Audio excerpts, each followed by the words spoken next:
Message to Grassroots, delivered by Malcolm X on November 10th of 1963.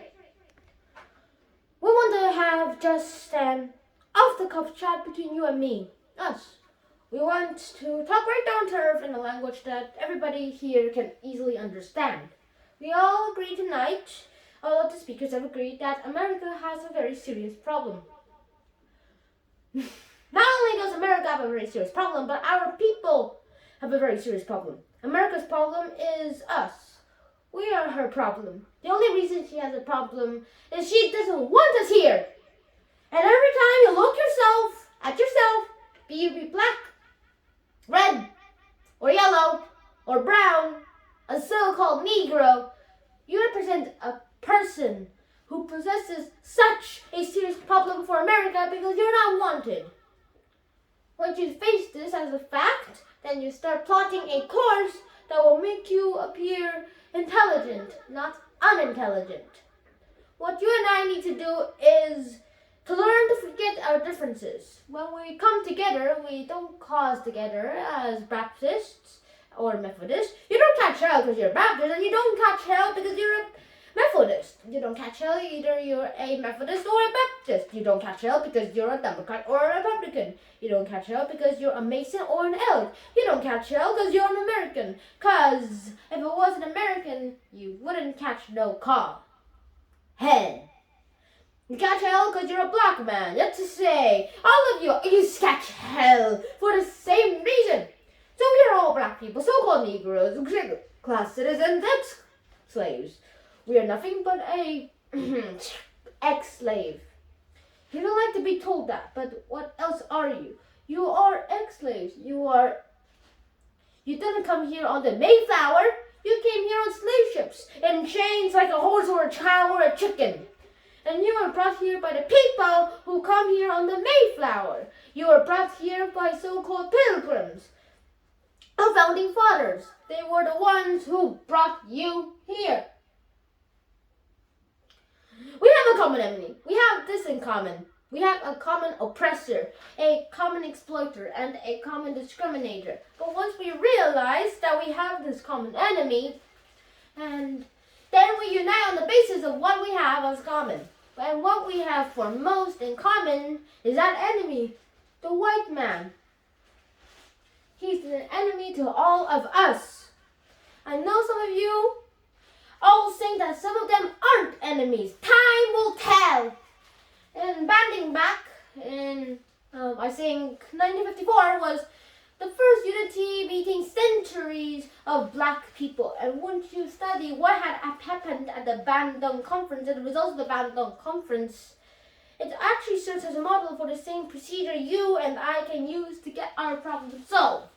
At Bandung, all the nations came together. There were dark nations from America and Asia. Some of them were Baptists, and some of them were Buddhists. Some of them were Muslim. Some of them were Christians. Some of them were Confucianists. Some of them were atheists. Despite their religious differences, they came together. Some were communists. Some were socialists. Some were capitalists. Despite their economic and political differences, they came together. All of them were brown, black, red, or yellow. The number one thing that was not allowed to attend the Bandung Conference was the white man. He didn't come. Once they excluded the white man, they found that they could get together. Once they kept him out, everybody else fell right in the line. This is the thing that you and I have to understand. And these people who came together didn't have nuclear weapons. They didn't have jet planes. They didn't have all of that heavy armament that the white man has. But they had unity. They were able to submerge their little petty differences and to agree one thing. That though one Africa came from Kenya and was colonized by the Englishman, and another Africa came from the Congo and was colonized by the Belgian, and another Africa came from the Guinea and was colonized by the French, and another came from Angola and was being colonized by the Portuguese.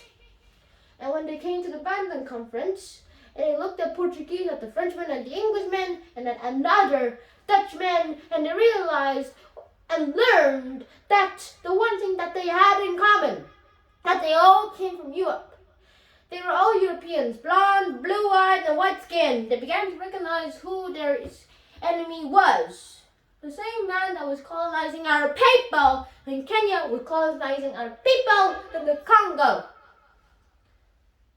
The same one in the Congo was colonizing our people and colonizing them. The same one in the Congo was colonizing people in South Africa and in South Rhodesia and Burma and in India and in Afghanistan and in Pakistan. They realized all over the world where the black man, where the dark man was being oppressed. He was being oppressed by the white man. Where the dark man was being exploited by the white man. So they got together under the basis that they had a common enemy. And when you and I are here in Detroit and Michigan and in America who have been awakened today, look around us. We do realize here in America that we have a common enemy. Whether he's in Georgia or Michigan, whether he's in California or New York. He's the same man. Blue eyes and blonde hair and pale skin. Same man. So what we have to do is what they did. They agreed to start quarreling among themselves. And in the little spot that they had, they settled it among themselves. Go into a huddle. Don't let the enemy know that you got a disagreement. Instead of us giving our differences into the public, we have to realize we're all the same family. And when you have a family squabble, you don't get out of the sidewalk. If you do, everybody calls you uncouth, unrefined, uncivilized, unsavage. If you don't make it home, you settle it at home. You get in the closet, argue it out behind closed doors. And then when you come out in the community and in the city and in the state, we need to stop airing our differences in front of the white man. Put the white man out of our meetings, number one, and then sit down and talk shop with each other. That's all you gotta do. I'd like to have a few comments concerning the difference between the Black Revolution and the Negro Revolution. There's a difference. And they're both the same. And if they're not, what is the difference? What is the difference between a Black Revolution and a Negro Revolution? First, what is a revolution? Sometimes I incline to believe that many of our people are using the word revolution loosely, without taking careful consideration of what this word actually means and what its historic characteristics are. When you study the historic nature of revolutions, the movie of the revolution, the objective of the revolution, and the result of the revolution, and the method used in the revolution, you may change words. You may devise another program. You may change your goal and you change your mind. Look at the American Revolution in 1776. The revolution for what? The land. Why did they want land? Independence. How was it carried? Bloodshed. Number one, it was based on the land and it was based on the independence. And the only way out was that bloodshed. The French Revolution. What was it based on? The landless against the landlord. What was it for? Land. How did they get it? Bloodshed. Was no love lost, but no compromise, and was no negotiation. I'm telling you, you don't know what a revolution is. Because when you find out what it is, you'll get back in the alley. You'll get out of that way. The Russian Revolution, what was it based on? Land.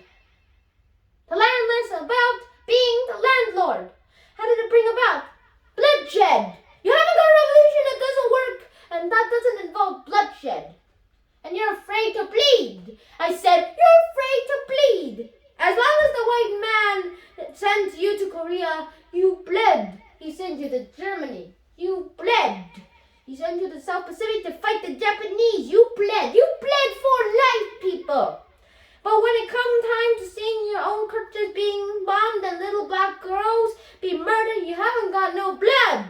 Your blood when the white man says bleed. You bite when the white man says bite. And you bark when the white man says bark. I had to say this about us, but it is true.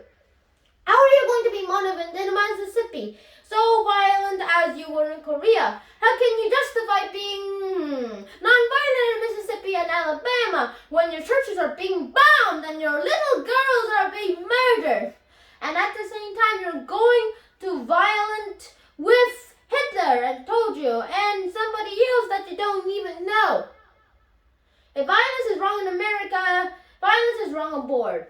It is wrong to defend black women and black children and black babies and sick men. Then it's wrong for Americans to draft us and make us violent abroad in defense of her. How are you going to be non-violent in Mississippi as violent as you were in Korea? How can you justify being non-violent in those places when your churches are being bombed? You're going to be violent with Hitler and Doja and somebody else that you don't even know. If violence is wrong in America, violence is wrong abroad. And if it is right for the America to draft us and teach us how to be violent in the defense of her, then it is right for you and me to do whatever it is necessary to defend our own people right here in the country. The Chinese Revolution, they wanted land. They wanted the British out, along with the Uncle Tom Chinese. Yeah, they did. That set a good example. When I was in prison, I read an article. Don't be shocked when I say I was in prison. You're still in prison. That's what American means. Prison. When I was in prison, I read an article in Life magazine showing a little Chinese girl, 9 years old. Her father was on his hands and knees, and she was pulling the trigger because he was an Uncle Tom Christian. Chinaman. When they had a revolution over there, they took a whole generation of Uncle Toms. Just wiped them out. And within 10 years, that little girl becomes a fully grown woman. No more Toms in China. And today, it's one of the largest, toughest, roughest, and most feared countries on this earth by the white man. Because there are no Uncle Toms over here. Of all our study, history is best qualified to reward our research. And when you see that you've got a problem, all you have to do is examine the historic method used all over the world by others that have problems similar to yours. And once you know how to get theirs straight, then you know how you get yours straight. There's been a revolution, a black revolution going on in Africa. In Kenya, the mama with the revolutionaries. And they were the ones who made the word uhuru. Urban word, Kenyan word for freedom. They were the ones who brought it to the fore. The mama, they were revolutionaries. They believed in the scorched earth. They knocked off things aside that got in their way. And the revolution also was based on land, desire for land. In Algeria, the northern part of Africa, a revolution took place. The Algerians were revolutionists. They wanted land. France offered to let them be integrated into France. They told France, the hell with France! They wanted some land, not some France! And they engaged in bloody battle. So I cite these various explanations, revolutions, brothers and sisters, to show you don't have a peaceful revolution. You don't have a turn on the other cheek revolution. There's no such thing as a non-violent revolution. The only kind of that's non-violent is the Negro Revolution. The only revolution based on loving America is the Negro Revolution. The only revolution in which the goal is desegregated from a corner or a lunch counter, a desegregated theater, a desegregated party, and a desegregated public toilet. You can sit down next to the white folks on the toilet. That's no revolution. Revolution is based on land. Land is the basis of all independence. Land is the basics of all freedom, justice, and equality.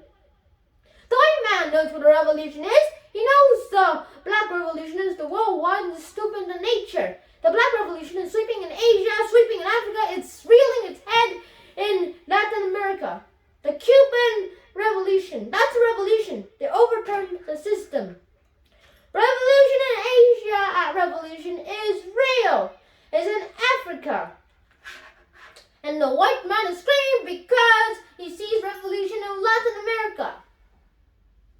How do you think it will react to you when you learn what a real revolution is? You know what a revolution is. You wouldn't use that word.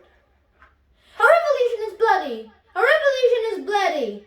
A revolution is hostile. Revolution knows no compromise. Patriotic overturns and destroys everything that gets in that way. And you sitting around here like a knot on the wall saying, I'm going to love these folks no matter how they much hate me. No, you need a revolution. Whoever heard a revolution where they lock arms? As Reverend Clee just pointed out in the beautifully sing and sung, we shall overcome.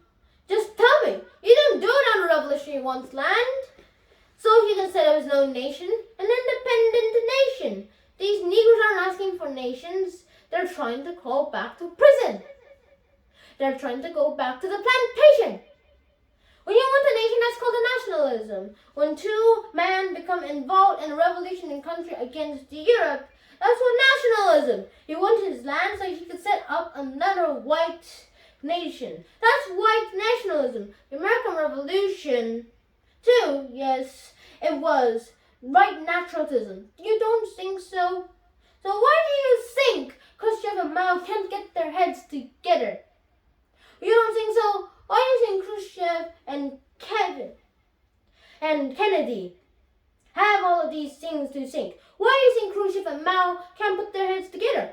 White nationalism, all the revolution is a black nationalist. He wants a nation. I want reading some building and beautiful words by Reverend Cleveland, pointing out why he couldn't get together with someone else here in the city. Because of all of them, you are afraid of the revolution. And if you love revolution, you love black revolution. To understand this, you have to go back to what the young brother that referred to my class as House Negro, the Field Negro, back during slavery. There were 2 kids of slaves. The master, they dressed pretty good and ate good cause of all the fight his food. What he left, they lived in the attic or the basement, but still they lived near the master, and they loved their master more than a lover their master loved himself. They would give their life to save the mother's house quickly, and that the master would come. Yeah, Negro, if the master said, we've got a good mouse here, then the house Negro would say, yeah, we got a good home too. Whatever the master said, he said, we. What could I tell a house Negro?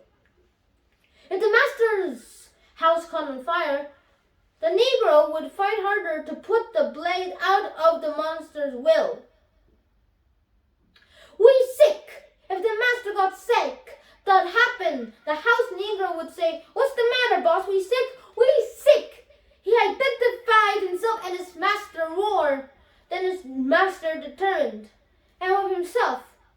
And if you come to the house Negro away and said, let's run away, let's escape, let's separate, where is the better house for life? How can I wear better clothes than this? Where I can eat better food from this? The modern house Negro loves his master. He wants to live under him. He'll pay 3 times as much as money is worth as the house is worth just to live near his master. What do you mean separate? From America? This good white man? Where are you going to get a better job that you got here? I mean, this is what you say ain't nothing in Africa. That's what you say. Why you left your mind in Africa? On that same plantation, there was the field Negro. The field Negro, there were masses, and there were always more Negroes in the energy field and in the field. Then there was Negroes in the house. The Negro in the field did nothing but what was left on the inside of the hogs. They called them if. Now they on. In those days, they called them just guts. That's what you were, a gut eater. And some of you are still eating gut eaters.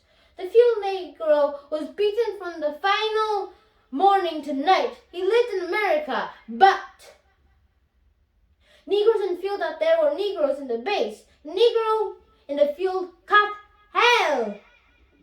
He ate flowers. The field Negro, and those were the masses that I ate. He ate leftovers in the inside of the hog. They called them chitlin. Nowadays, in those days, what we simply call a gaff. That's what you were right. Why you left your mind in Africa, and some of you are still gut eaters. The field Negro had been beaten from the morning to the night. He lived in a shack in the hut, his old wore-off cast-off clothes. He hated his master. He hated his medicine. He was intelligent. Troy. The house degree loves his matter. In those days, they couldn't get them what they were. 90s. I left nothing in Africa. That's what to say. Why you are taking up your mind in America? Or that same plantation, there was this one field Negro. The field Negro, those were all the masses that were always more Nigerians in the field than they were Nigerians in the house. They were massive, and the Negro in the field caught hell. He ate leftovers in the IW. He left leftovers in the house they high up on the hog. The Negro in the field didn't get nothing but what was left of the insides of the bags. They called him chitlin, eater, and some of you are still gut eaters. The field Negro had been beaten from this morning to night. He lived in a shack, in a hut. He wore old cat clothes off. He hated his master. I say he returned, and I say he hated his daughter. And the Negroes on that same plantation, there was the field Negro. But that field Negro remembered that they weren't the majority and that they hated the master, and Negro loved his master. When the house caught on fire, he tried to put it out, and that led the house, and hated by the master, burnt. When it was caught on fire, the field Negro put it out.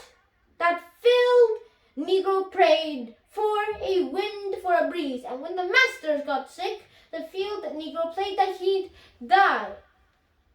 If someone comes sick to the any field Negro and said, "Let's separate, let's run," pray that he died. If someone causes sick to the field Negro and said, "Let's separate, let's run." Negroes in America today, I am a filling Negro. The masses are the field kilograms. You don't hear these little Negroes talking about the government is in trouble, they say. The government is in trouble. Imagine a Negro, our communal government. I heard one say, one astronaut, they won't even hear him, the paint. And over artisanal 1 May, there's a needle. And there's one who'd say, our astronauts, the one you will let him near the planet. And after that, okay, maybe just a Negro over, it's cut over his session. That's a Negro starts out of his end. Jack, as the salamaster of the day, the house of Negro to keep the field Negroes in check. The same oldest star worker boy, the Negroes who are nothing and nothing but modern Tangle Toms and peaceful non-violence. The Toms making you unviolent. It's like when you go to the dentist and the man's going to take your tooth. You're going to fight him when he starts pulling. So he squishes something from your jaw and calls it non-K-Kai.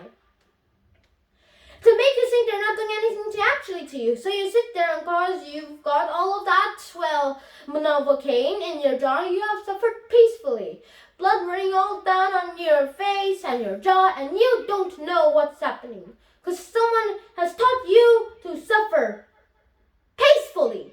The other man do the same things to you in the streets. When he wants to put notes on your head and take advantage of you and don't have to be able to pray to be fighting back. To keep you from fighting back, he gets these old religions, Uncle Tom, to teach you and me. That's like a Novocaine stuff peacefully. Suffer peacefully. Don't stop suffering, just suffer peacefully. As Reverend Cleves pointed out, let your blood flow in the streets. This is a shame. And no, he's a Christian preacher. It's a shame to meet him. You know what it is to me? There's nothing in our book, Quran, you call it the Quran, that teaches us to suffer peacefully. Our religion teaches us to be intelligent. Be peaceful, be courteous, obey the law, respect everyone. But if someone put his hand on you and send them to the cemetery, That's a good religion. In fact, that's the old-time religion. That's the one that Ma and Pa used to talk about. An eye, and the tooth for the mouth. This head, and this head. And a life for a life. That's a good religion. And doesn't nobody represent that kind of a religion being taught by a wolf who intends to make you its usual. Who intends to make you his meal. This is the way it is with the white man in America. He's a wolf and you're the sheep. Anytime you're a shepherd, a pastor, teach the human me not to run from the white man and at the same time teach sick for us not to fight the white man. He's a traitor to you and to me. Don't lay down our life all ourselves. No, preserve your life. It's the best thing you got. And if you do not give it up, let it be even Stephen. The sale markets, the slave maker took Tom and dressed him well and fed him well and even gave him a little education. A little education. Gave him a long coat and a top hat and made all the other slaves look up on him. Then he used Tom to control them. The same strategy that was used in those days that is used today. But the same white man, he takes a Negro, a so-called Negro, and makes him prominent, build him up, publicize him, and make him a celebrity. And then he makes a spokesperson for the Negroes and a Negro leader. I would like to just mention to one other thing else quickly, and that is the method that the white man uses. But the same white man, he takes control of the Negro and the so-called Negro. I would just like to mention it, and that is the method that the white man uses. And how the white man uses these big guns. Our Negro leaders against the Black Revolution. They're not part of a Black Revolution. They're used against the Black Revolution. When Martin Luther King failed to desecrate Alabama, Georgia, the civil rights struggle in America reached its low point. King became bankrupt almost as a leader. Plus, even financially, the Sovereign Christian Leadership Conference was in financial trouble. Plus, it was in trouble period. When they failed to desegregate Alabama and Georgia, the Negro civil rights, also called actual structure, became fallen idols. As they became fallen idols, began to lose their prestige and influence. Local Negro leaders began to stir up the masses. In Cambridge, Maryland, Gloria Richardson in Danville, Virginia, and other parts of the country, local leaders began to stir up our people at the grassroots level. This was never done by those Negroes when you recognize of national stature. They controlled you, but they never incited you or excited you. They contained you. They kept you on the plantation. As soon as King failed in Birmingham, Negroes took to the streets. King got out and went out to California to a big rally and raised about, I don't know how many $1,000. Income sick to Detroit and merged and raised some more thousands of dollars. And the creep call right after that, Roy Wilkins attacked King, accused King and the core Congress of racial equality of starting trouble everywhere and then making the NAACP, National Association for the Advancement of the Colored People, get them out of jail and spend a lot of money. And then they accused King and the Corps of raising all the money and not paying it back. This happened. And we got documented evidence in the newspaper. Roy started attacking King, and King started attacking Roy. And the farmers started attacking both of them. And all of these Negroes started attacking Roy, and farmers started attacking both of them. And as these Negroes of national stature began to attack each other, they began to lose the control of the Negro masses. And the Negroes were out in their streets. They were talking about how he was going to march on Washington. But away right at that time, Birmingham had exploded, and the Negroes in Birmingham. Remember, they also exploded. They began to stab the crackers in the back and bust them up the sides. Yes, they did. That's when Kennedy sent in the troops down in Birmingham. So right after that, Kennedy got on television and said this is a moral issue. Birmingham, so right after that, Kennedy got on the television and said this is a moral issue. That's when he said he was going to put out the Civil Rights Bill. And when he mentioned Civil Rights Bill and that the Southern crackers started talking about how they were going to boycott or filibuster it, then the Negroes started talking. About what? We're going to march on Washington, march on the Senate, march on the White House, march on the Congress and tie it up. Bring it to the halt. Don't let the government proceed. They even said that they were going out to the airport and lay down on the runway. And don't let no airplanes land. I'm telling you what they said. That was the revolution. That was the revolution. That was the Black Revolution. It was the grassroots out there in the street. It scared the white man to death. Scared the white power structure in Washington, D.C.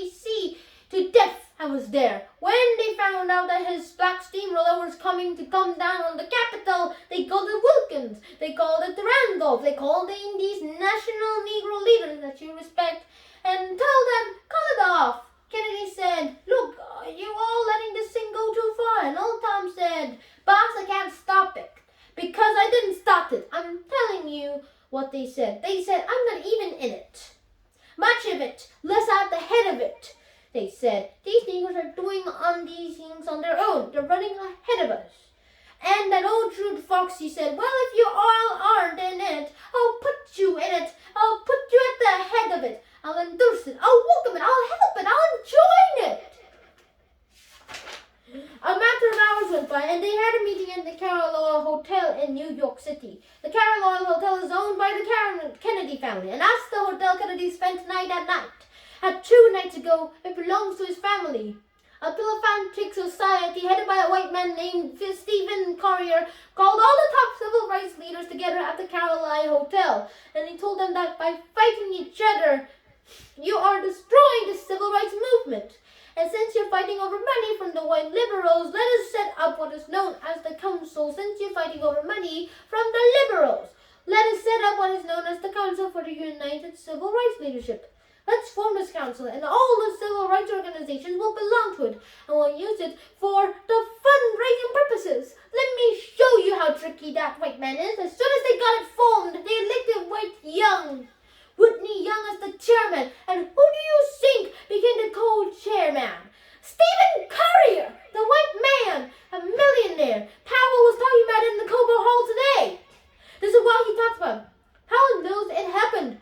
Rudolph knows it happened. Wilkins knows it happened. King knows it happened. Everyone of the so-called Big Six, they know what happened. Once they formed it, the white man took over it. He promised and gave them $800,000 to split upon the Big Six, and told them after March that he would give $700,000 more, $1.5 million, split up between leaders that you've had following, going to jail for crying crocodile tears for, and they're nothing but Frank James and Jesse James and what you call them brothers. As soon as they got the set up organized, the white man made available to them top public relations experts, opened the news media across the country at their disposal, and then they began to project these Big Six as the leaders of the march. Originally, they didn't even have the march. You was talking this march on the Harlan and Hastings Street. Is Hastings Street still here? On Hastings Street. You was talking the march talk of the 6th and the 32nd Lenox Avenue, and out of it, what you call it? Fenimore Street and Central Avenue and 32nd Street and 63rd Street. That's where the march talk was being talked. But the white man put the Big Six at the head of it, made them march. They became the march. They took it over, and the first move they made after they took it over, they invited Walter Rufer, a white man. They invited a priest, a rabbi, and an old white preacher. Yes, an old white preacher! The same white elephant that put Kennedy in power. Labour, the Catholics, the Jews, the liberal Protestants, the same clique that put Kennedy in power. Joined the march on Washington. It's just like when you've got some coffee that's so black, which means it's so strong. What to do? We integrate it with cream. You make it weak. If you pour too much cream in it, you won't even know you ever had coffee. It used to be hot, it becomes cool. It used to be strong, it becomes weak. If you used to wake up now it'll put you to sleep. This is what they did with the March on Washington. They joined it. They didn't integrate it. They infiltrated it. They joined it, became a part of it, took it over. And as they did, it lost in militancy. They ceased to be angry. They ceased to be hot. They ceased to be uncompromising. Why? It's been ceased to become a march. It became a picnic, a circus, nothing but a circus. With clowns and all. You had one here in Detroit. I saw it on television. With clowns leading it. White clowns and black clowns. I know you don't like what I'm saying, but I'm going to tell you anyway. Because I can prove it that I'm saying. I think you're telling I'm real wrong. You bring me up to Martin Luther King Jr. and A. Philip Roundup and the James Farmer and those others, and they'll see if they can deny it at the microphone. No, it was a sellout. It was a takeover. When James Baldwin came in from Paris, they wouldn't let him talk because they made him go by the script. Burt Lancaster read the speech that Baldwin was supposed to make. They wouldn't let Baldwin get up there because they know Baldwin's liable to say anything. They control him so tight. They told those niggers that time did the town have to come carry, what song to sing, what speech they could make, and what speech they couldn't make. And then they told them to get out of town by sundown. And every one of those towns was out by sundown. Now I know you don't like me saying this, but I can back it up. It was a circus, a performance that beat anything me saying this, but I can get back it. It was a circus, a performance that beat anything Hollywood could do.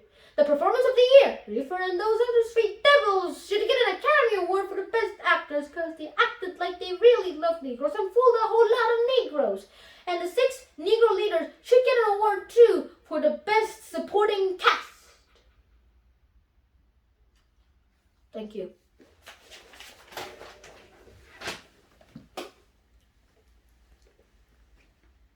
Revolution is bloody.